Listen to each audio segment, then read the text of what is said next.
Kapan antum mimpi ini? Baca isti'adzah. A'udzu billahi minasyaitonir rajim, lalu tiup ke sebelah kiri. Ditiup ya. Ditiup. Bukan meludah besar. Bismillahirrahmanirrahim. Bismillah. Assalamualaikum warahmatullahi wabarakatuh. Alhamdulillah. Wassalatu wassalamu ala rasulillah. Segala puji dan puja kehadirat Allah subhanahu wa ta'ala, juga salawat dan taslim kepada Nabi besar Muhammad sallallahu alaihi wa sahbihi wasallam. Kita akan melanjutkan bahasan dosa-dosa besar. Semoga Allah SWT selamatkan kita dari itu. Dan kita masuk insya Allah malam ini dosa besar ke-122. Tentang masalah berdusta dalam mimpi. Saudaraku seiman, kita tahu bersama-sama dan kita tentu pernah lalui dalam hidup kita. Bahkan mungkin sering sekali kita mimpi. Dan mimpi ini dijadikan oleh sebagian ulama sebagai dalil akal atau secara akal tentang buktinya ada alam gaib. Di antaranya Syekh Abu Bakar Jazair rahimahullah menjelaskan masalah itu dalam buku beliau tentang masalah mimpi itu bagian daripada bukti adanya alam gaib.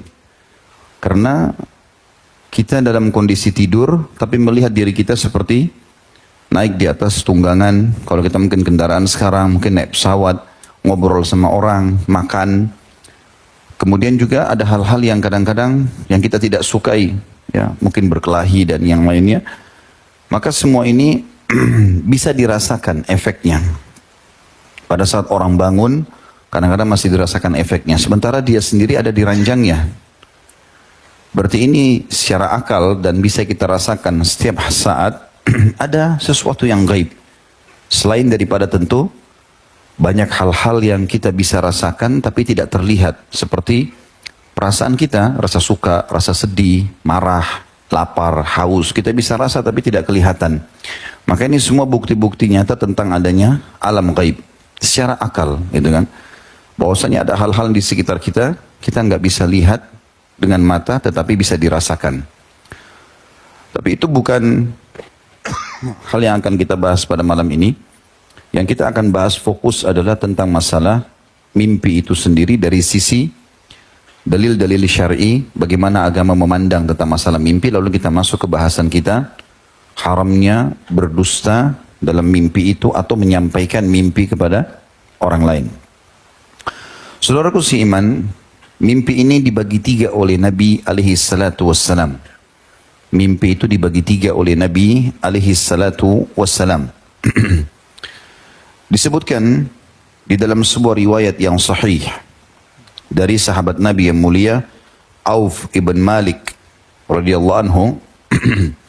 Dan hadis ini sahih diriwayatkan Ibnu Majah dan Ibnu Abi Syaibah. Kalau Nabi SAW bersabda mimpi dibagi atau terbagi menjadi tiga kriteria. Yang pertama, mimpi buruk dan menakutkan. Juga menyedihkan. Dan kata Nabi, pastikan itu dari syaitan. Saya ulangi, mimpi yang pertama ini, mimpi buruk yang kita tidak suka, menakutkan, dan menyedihkan. Semua itu dari syaitan. Yang kedua, Nabi SAW mengatakan mimpi yang menggelisahkan seseorang karena terus saja terbawa walaupun dia sudah bangun. Dan ini biasanya disebabkan karena gejolak yang sedang ada di benaknya, baik di hati ataupun di pikirannya. Misal dia sedang berpikir untuk membuka sebuah usaha. Terus kemudian dia berpikir untuk meminjam uang dari seseorang. Atau dia berpikir untuk mau model tertentu tokohnya. Kemudian dia mimpi melihat itu. Itu karena terbawa dengan perasaan dia. Ya.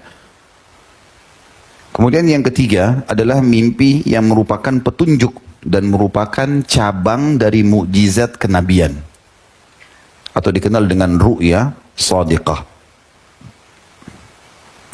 Juga dalam hadis yang lain, hadis yang sahih riwayat Bukhari, Abu Hurairah meriwayatkan radhiyallahu anhu bahwasanya Nabi alaihi salatu wassalam bersabda, mimpi itu 3 macam. Bisikan hati, maksudnya tadi di hadis yang sebelumnya, poin nomor 2, ini ya. Bisikan hati artinya apa yang sedang terlintas di benak dia, yang terlalu dia fikirkan sehingga terbawa dalam mimpinya. Kalau dia lagi pengen sekali makan makanan tertentu dan dia tidak dapat, akhirnya datang dalam mimpi. Mungkin yang bujang-bujang pengen sekali nikah sama seseorang, tapi dia mengkhayal tidak bisa dijangkau, lalu mimpi menikah sama orang itu. Itu bisikan-bisikan hati. Yang kedua, kata Nabi SAW, ditakut-takuti oleh syaitan. Ini mirip tadi dengan hadis yang sebelumnya, bagian yang pertama. Ya, cuma di sini ya, terbalik. Dan yang ketiga, kabar gembira dari Allah. Kabar gembira dari Allah. Atau tadi mirip juga dengan hadis sebelumnya. Dia adalah bagian ketiga. Atau dikenal dengan ru'ya sadiqah. Teman-teman sekalian, beranjak daripada sabda Nabi SAW tadi, 2 buah hadis yang sahih ini, maka para ulama hadis merincikan, mengatakan bahwasanya mimpi yang pertama yang dianggap dari syaitan atau mimpi dari syaitan, tidak perlu seseorang menceritakannya, apalagi ditakwilkan atau ditafsirkan. Semua yang membuat antum sedih, membuat antum gelisah, gak usah cerita, tutup mulutnya. Mau sama pasangan hidup kah, mau sama teman di kantor, mau sama sahabat, gak usah diceritain. Nanti kita sebutkan bagaimana tipsnya supaya tidak berpengaruh mimpi itu pada kita. Sebagaimana riwayat Jabir radhiyallahu anhu dalam hadis yang sahih, hadis ini diriwayatkan Imam Muslim, bahwasanya seseorang laki-laki pernah datang kepada baginda Nabi alaihi salatu wassalam. Kemudian orang ini berkata, "Ya Rasulullah, aku mimpi melihat kepalaku dipenggal. Lalu kemudian kepalaku itu menggelinding dengan cepat dan aku berusaha mengejarnya untuk memegangnya. Apa yang dimaksud dengan itu ya Rasulullah?" Lalu Nabi SAW tertawa dan mengatakan, apabila syaitan mempermainkanmu dalam mimpimu, maka janganlah kau menceritakannya. Dan kata Jabir radhiyallahu anhu, setelah itu saya pernah mendengar Nabi SAW sampaikan di atas mimbar, bila seseorang di antara kalian dipermainkan oleh syaitan dalam mimpinya, maka janganlah dia ceritakan. Jadi apapun sifatnya, kalau sedih segala macam, tidak perlu sama sekali ceritakan. Tipsnya supaya mimpi itu tidak berpengaruh pada kita, yang merupakan gangguan syaitan tadi, cukup banyak riwayat yang menjelaskan, tapi saya sebutkan dulu poin-poinnya. Yang pertama, begitu antum mimpi buruk, mimpi jatuh dari jurang, mimpi digigit hewan, atau yang sejenisnya, antum mimpi ya apalah yang menyedihkan, berpisah dengan pasangan, padahal sebenarnya antum tidak ada apa-apa, dan segala macam hal sehingga antum merasa sedih, terbebani, atau antum melihat pasangan antum selingkuh, padahal sebenarnya tidak, syaitan permainkan.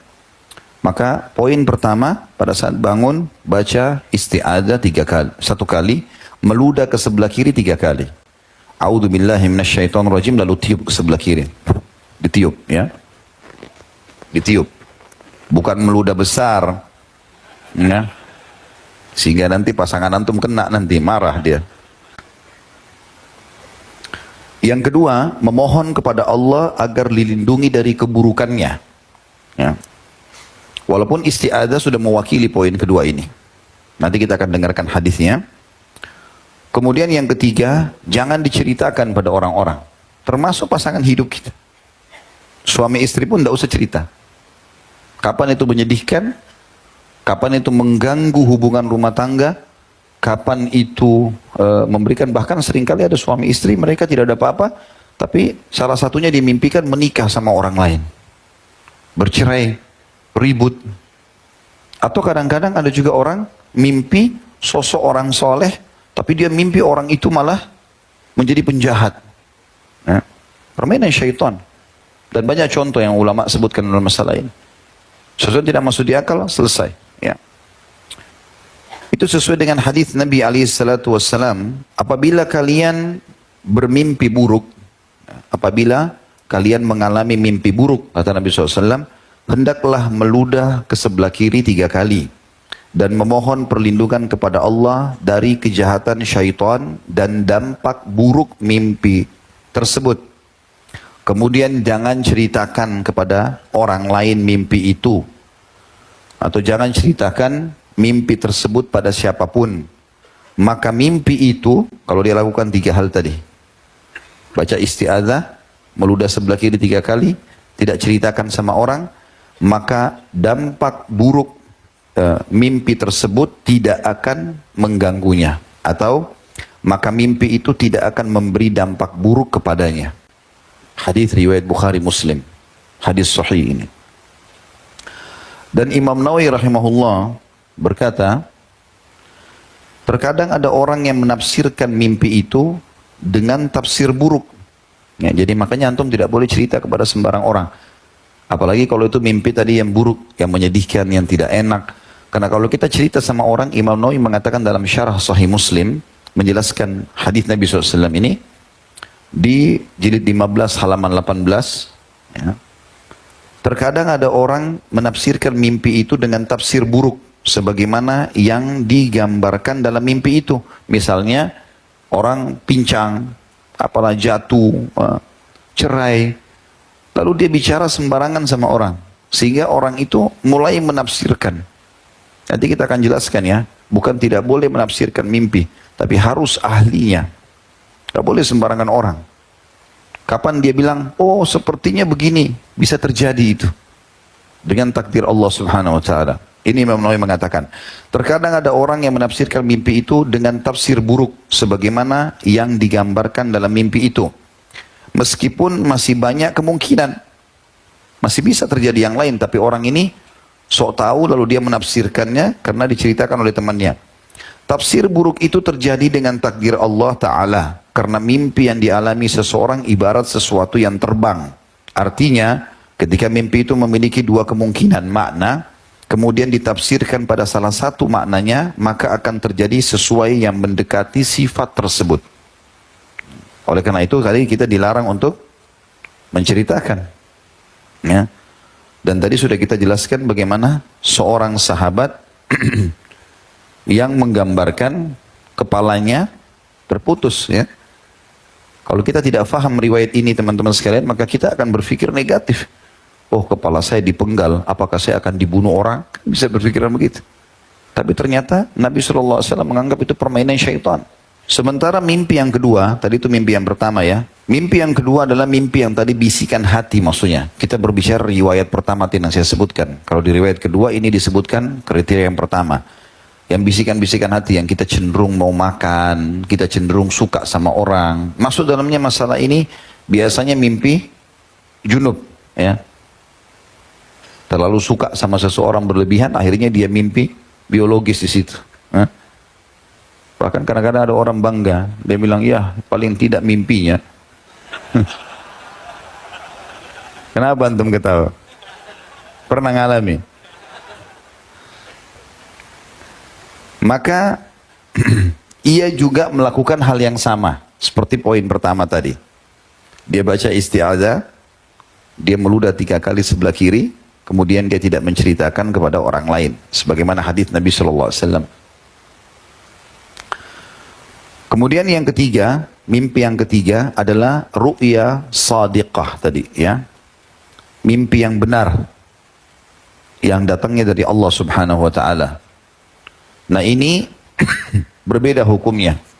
Misal semua yang menggembirakan, seperti misalnya, dan tidak ada kemaksiatan ya, dalam arti kata gembira di sini memang menggembirakan positif, seperti antum melihat mengunjungi atau tawaf di Ka'bah, masuk ke surga, ya, ikut berjihad, ya, atau sedang sholat berjamaah, atau mimpi mengisi pengajian, atau hadir di pengajian, semua itu masuk dalam ru'ya shadiqah, mimpi yang benar. Dan ini masuk dalam sabda Nabi alaihi salatu wassalam tentang masalah ru'ya shadiqah. Banyak sekali hadisnya, di antaranya Nabi SAW mengatakan mimpi yang benar atau ru'ya shadiqah adalah bagian cabang dari 46 cabang mukjizat kenabian. Hadis Bukhari. Riwayat yang lain, mimpi yang benar dari orang beriman yang menggembirakan dia, dalam arti kata di dalam mimpi itu dia gembira karena dia melakukan ketaatan kepada Allah, apapun sifatnya, ya, maka itu bagian daripada 70 cabang mukjizat kenabian. Katanya Nabi sudah tidak ada, tapi seringkali Allah memberikan informasi dari mimpi orang-orang yang beriman ini, ya. Ini banyak contohnya, seperti misalnya mimpi sahabat Nabi dulu yang bernama Abdullah pada saat awal Nabi SAW hijrah ke Madinah. Kemudian muslimin belum memiliki azan, ya. Belum ada azan sholat waktu itu. Dan ini terjadi tahun kedua Hijriah sebelum perang Badr. Maka pada saat itu Nabi SAW menyuruh para sahabat, coba cari sesuatu yang kita bisa jadikan sebagai simbol untuk datang sholat. Ada yang berpikir untuk pakai trompetnya orang Yahudi, ada yang terpikir untuk memakai loncengnya Nasrani, ada macam-macam. Rencananya hari itu mereka menyebar mencari, besok mereka masing-masing menawarkan kepada Nabi SAW. Rupanya Abdullah ini mimpi. Dia tidur, dia mimpi, dia melihat ada orang jalan bawa lonceng. Kemudian dia bertanya, ya, maukah kau jual lonceng itu untukku? Dalam mimpi. Kemudian orang itu pun berkata, untuk apa? Dia mengatakan, kami mau gunakan untuk panggilan sholat kami. Kalau orang itu berkata, maukah kau saya tunjukkan lebih baik daripada lonceng ini? Kata dia, tentu saja. Lalu orang itu mengajarkan lafaz azan. Seperti sudah kita tahu, Allah Akbar, sampai la ilaha illallah. Setelah itu, dia bangun lalu dia datang kepada Nabi SAW. Ya Rasulullah, saya mimpi begini. Maka Nabi SAW mengatakan, mimpimu baik. Tapi ajarkanlah azan itu, lafaz-lafaz itu kepada Bilal, karena dia suaranya lebih bagus dari suaramu, ya. Maka jadilah Bilal muadzin Nabi alaihi salatu wassalam. Ini contoh. Dan cukup banyak tentunya contoh-contoh ru'ya shadiqah, ya. Ru'ya shadiqah cukup banyak. Dan Imam Malik mengatakan tidak seluruh mimpi patut diceritakan, hanya mimpi-mimpi baik saja. Dan termasuk sunnah Nabi SAW memang diceritakan mimpi itu. Kalau mimpi baik, ya, sunnah Nabi boleh kita ceritakan. Oh, saya mimpi mendatangi ini dan itu. Misalnya, saya datang ke Mekah, saya mengunjungi masjid Nabi, saya melihat ini dan itu semuanya adalah bagian dari mimpi yang baik. Termasuk mimpi bertemu dengan Nabi SAW. Nanti kita sebutkan juga di poin-poin kita itu. Semua mimpi yang baik ini, terutama dari para nabi, kalau mimpi nabi semuanya ru'ya shadiqah. Kalau mimpi nabi semuanya ru'ya shadiqah, artinya semuanya petunjuk dari Allah. Kalau kita tadi selain nabi masih dibagi 3 kriterianya, kan? Tapi kalau nabi-nabi semuanya mimpi baik. Jadi bahkan Nabi Muhammad SAW mengatakan dalam hadis Bukhari, sesungguhnya wahyu datang kepadaku terkadang dalam bentuk mimpi, ya. Terkadang dalam bentuk suara lonceng yang keras. Terkadang, ya, masuk ke dalam benak hatiku. Dan terkadang aku diajak bicara langsung oleh malaikat Jibril. Maka mimpi para nabi semuanya benar. Dan itu petunjuk. Kisah masyhur tentang mimpi nabi-nabi ini diantaranya Nabi Ibrahim alaihissalam yang masyhur pada saat mau menyembelih anaknya Ismail alaihissalam, yang Allah sebutkan dalam surah As-Saffat, surah nomor 37 ayat 102 sampai 105. Kalau yang punya program Al-Quran di handphone dibuka ini, As-Saffat surah 37 ayat 102 sampai 105. A'udzu billahi minasyaitonir rajim. Falamma balaga ma'ahu as-sa'ya qala ya bunayya inni ara fil manami anni azbahuka fanzur madza tara. Qala ya abati if'al ma tu'mar satajiduni insyaallahu minas sabirin. Itu As-Saffat 102 yang artinya pada saat Ismail sudah sampai umur dewasa, maka Ibrahim ayahnya alaihissalam berkata, wahai anakku, sesungguhnya aku melihat mimpi. Ya. Di dalam mimpiku itu aku melihat aku menyembelihmu. Maka lihatlah bagaimana pendapatmu. Kalau tadi, ingat riwayat sahabat tadi, riwayat Jabir, sahabat mimpi lahirnya di penggal. Ya. Lalu Nabi bilang apa? Itu dari syaitan. Tapi itu tidak berlaku untuk para nabi-nabi. Kalau Nabi benar. Makanya saya sengaja datangkan ini untuk menjelaskan pengecualian. Kalau kita mimpi kepala kita dipenggal, itu berarti dari syaitan. Sudah selesai. Kita ambil riwayat Jabir tadi. Hadis yang sahih itu. Tapi kalau nabi-nabi, itu berarti benar. Makanya Ibrahim alaihissalam menanyakan kepada anaknya Ismail alaihissalam, dan Allah ceritakan dalam Al-Quran. Bagaimana pendapatmu? Dia mengatakan, wahai ayahku tercinta, lakukanlah apa yang diperintahkan kepadamu, maka pastilah engkau akan mendapatkan aku dengan izin Allah termasuk orang-orang sabar. Perhatikan kalimat Nabi Ismail alaihissalam yang mengatakan, ya abati fa'al ma tu'mar. Kalimat ma tu'mar, wahai ayahku tercinta, kerjakan kepadamu apa yang diperintahkan. Kata ulama tafsir, Ismail alaihissalam sangat faham mimpi ayahnya Ibrahim karena dia nabi berarti benar. Berarti perintah Allah. Syaitan nggak bakal datang menggoda nabi-nabi. Nggak ada permainan syaitan ke nabi-nabi. Mereka tidak bisa itu. 103-nya, falamma aslama wa tallahu lil jabin, pada saat keduanya sudah menyerahkan diri, pasrah dengan keputusan Allah dalam mimpi tadi harus disembeli, Ibrahim harus menyembeli anaknya Ismail alaihissalam, dan sudah diletakkan di atas pelipisnya, maksudnya sudah ditidurkan dan sudah akan disembelih lehernya. 104-nya berbunyi, wanadainahu ayya Ibrahim. Maka pada saat itu benar-benar mereka sudah ikhlas dua-duanya. Ismail sudah pasrahkan lehernya, Ibrahim sudah mengayunkan pedangnya, sudah mau disembelih anaknya. Ujian Allah berat pada saat itu. Jadi bukan cuma sekedar baru niat lalu Allah sudah beritahukan kalau itu hanya cobaan, enggak. Sampai betul-betul Ismail dan Ibrahim sudah dua-dua pasrah. Falamma aslama, menyerahkan diri sudah. Watallahu lil jamin, sudah diletakkan dan akan disembeli. Maka kami memanggil, wahai Ibrahim. 105-nya, qad saddaqtar ru'ya. Garis bawahi kalimat ru'ya. Qad saddaqtar ru'ya, inna kadzalika najzil muhsinin. Wahai Ibrahim, engkau telah mempercayai mimpi itu, ya? Maka kamu atau begitulah kami membalas orang-orang yang berbuat kebaikan. Jadi ini salah satu contoh ru'ya sadiqah para nabi-nabi yang benar dan disebutkan dalam Al-Quran. Begitu juga yang masyhur kisah Nabi Yusuf alaihissalam, ya, dalam surah Yusuf, yang dia mengatakan dalam surah Yusuf, wahai ayahku, aku melihat 11 bintang, bulan dan matahari sujud kepada aku. Ya. Maka pada saat itu Yakub alaihissalam, ayahnya Yusuf alaihissalam, menakwilkan mimpi itu sambil mengatakan, jangan pernah kau ceritakan itu pada saudara-saudaramu. Ya. Lalu ditakwilkanlah dalam sebuah riwayat dijelaskan kalau 11 orang itu adalah saudara-saudaranya Nabi Yusuf alaihissalam. Bulan adalah ibunya, matahari adalah ayahnya. Ya, kan? Tapi ini juga disebutkan, intinya ada mimpi. Dan itu kita sudah tahu, ada surah Yusuf menjelaskan masalah itu. Ya. Kemudian juga mimpi Nabi alaihissalam, banyak sekali. Banyak mimpi Nabi SAW, seringkali beliau mimpi. Bahkan salah satu tradisi Nabi SAW, beliau seringkali habis sholat subuh, pasti bertanya kepada sahabat-sahabat, ada enggak seseorang dan terdengar yang mimpi semalam? Ditanya.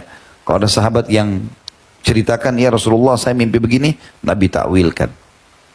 Tapi kalau dari syaitan, kayak tadi sahabat, Nabi bilang itu permainan syaitan. Ya. Cuma memang Nabi SAW memang ahlinya di situ. Memang beliau mendapatkan wahyu untuk menakwilkannya. Ya.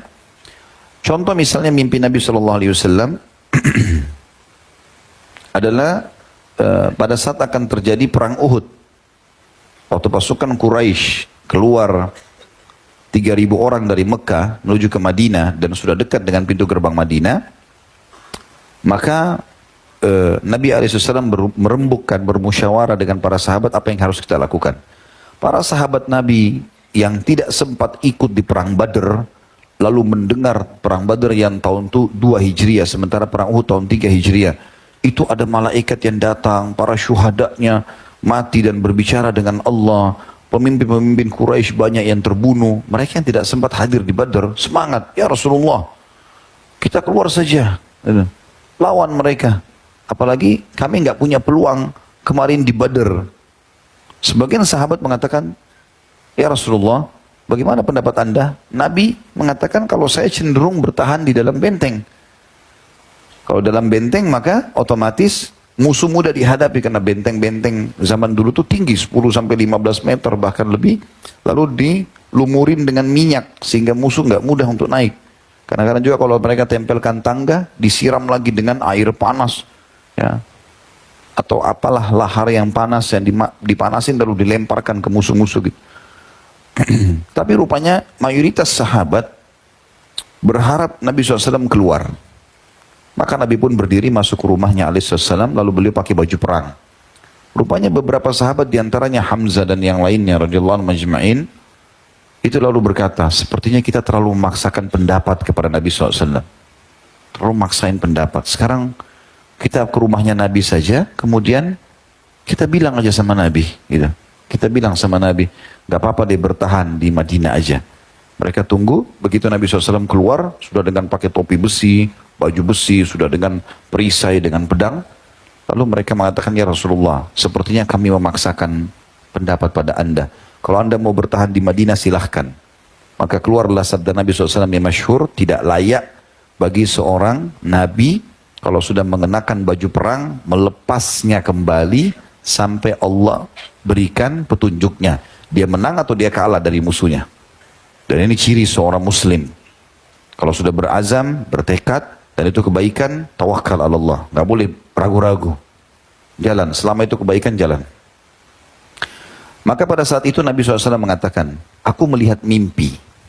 Aku melihat mimpi. Kata para sahabat, apa mimpi Anda Rasulullah? Kata Nabi SAW, aku melihat ada retakan di pedangku. Kemudian aku juga melihat ada sapi yang disembelih. Dan aku melihat aku masuk ke dalam sebuah benteng yang kokoh. Kata para sahabat, apa takwilnya ya Rasulullah? Kata Nabi SAW, kalau pedang yang retak itu berarti ada sahabatku yang terbunuh. Kalau sapi yang disembelih berarti ada kerabatku yang mati. Dan benteng yang kuat adalah kota Madinah. Dan betul terjadi seperti yang Nabi SAW takwilkan masalah itu. Dan cukup banyak tentu contoh-contoh yang berhubungan dengan masalah itu. Orang-orang juga pernah ada seorang wanita datang kepada Nabi SAW dan beliau menakwilkan itu ya, mimpinya. Tapi ini Nabi SAW, beliau memang layak untuk menakwilkan mimpi. Ada seorang wanita mengatakan, ya Rasulullah, saya mimpi ya, ada anak kecil atau ada bagian dari anggota tubuh Anda, maaf, ada bagian dari anggota tubuh Anda di rumahku, kata ibu itu. Kebetulan ibu ini, dia memang suka menjual jasa ASI. Ya. Maka dia mengatakan, ya Rasulullah, aku mimpi semalam melihat bagian dari tubuh Anda ada di rumah kami. Maka kata Nabi SAW, itu menandakan Fatimah akan melahirkan anak beliau SAW radhiyallahu anha, Fatimah Zahra akan melahirkan anak laki-laki dan dia nanti anak itu atau cucuku akan disusui olehmu. Maka terjadilah seperti yang disampaikan oleh Nabi SAW. Nabi SAW menekankan dalam sebuah hadis yang sahih, apabila seseorang dari kalian melihat mimpi yang menggembirakan, mimpi yang benar, hendaklah ia mengucapkan Alhamdulillah dan ceritakan ke orang lain. Tadi saya bilang mimpi tawaf di Ka'bah, mimpi masuk surga, boleh kita sampaikan. Bahkan bagian dari sunnah Nabi SAW kita menyampaikan. Tapi ingat ya, mimpi yang menggembirakan dan baik. Kapan itu menyedihkan, menyusahkan, atau masalah aib orang, maka itu semua dari syaitan. Lakukan tadi poin-poin yang sudah kita jelaskan. Kata Nabi SAW, apabila seseorang dari kalian melihat mimpi yang menggembirakan, maka hendaklah ia mengucapkan Alhamdulillah dan ceritakan ke orang lain. Sebaliknya, bila mimpinya buruk, ya, menyedihkan atau memunculkan duka citanya, ya, maka pastikan itu dari syaitan. Karena itu ia hendak mengucapkan isti'adzah.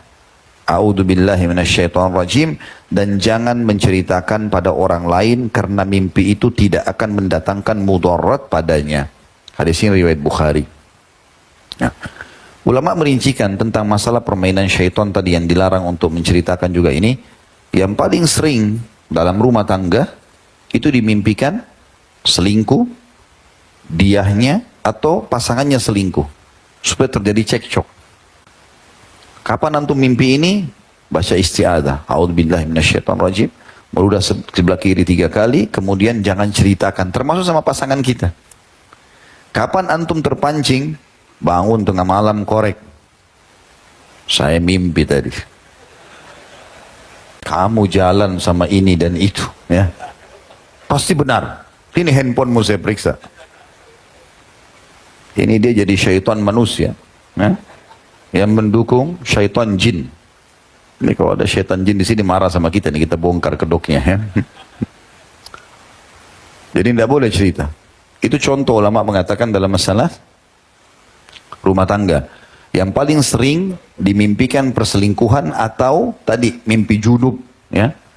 Kalau orang mimpi junub sesekali mungkin masuk akal. Tapi kalau ada orang rutin seminggu sekali, ya, ini tanda tanya ini. Nah, maka itu contoh. Begitu juga ulama memberikan contoh dalam rumah tangga ini, kalau ada wanita muslimah hamil, kadang-kadang syaitan bermain memimpikan bayinya keluar atau bayinya hilang. Padahal sebenarnya tidak ada. Selama itu tidak terjadi real di depan mata kita, berarti permainan syaitan. Karena itu menyedihkan kan? Sehingga kalau dia sedih, betul-betul berpengaruh pada janinnya. Itu juga contoh dalam persahabatan. Untuk merusak ukhuwah Islamiyah, dibuatlah mimpi macam-macam oleh syaitan ini. Dimimpikan temannya mencuri barangnya, dimimpikan temannya selingkuh dengan pasangannya, dimimpikan ini dan itu. Ini semua syaitan. Dan jangan ceritakan sama teman kita, jangan ceritakan sama pasangan kita. Itu contoh-contoh, ya. Dan cukup banyak contoh dalam masalah ini. Kita teman-teman akan masuk sekarang ke poin juga tentang khusus, ya, bagian dari bahasan kita, mimpi Nabi Muhammad SAW. Ini sangat berhubungan dengan masalah bahasan kita. Ada sebuah hadis Bukhari, ada sebuah hadis Bukhari yang menjelaskan tentang masalah itu. Kata Nabi SAW melalui Abu Hurairah radhiyallahu anhu, "Wa man ra'ani fil manam faqad ra'ani haqqa," atau haqqan, "fa inna syaitana la yatamatsalu fi surati wa man kadzaba alayya muta'ammidan falyatabawwa maq'adahu minan nar." Abu Hurairah berkata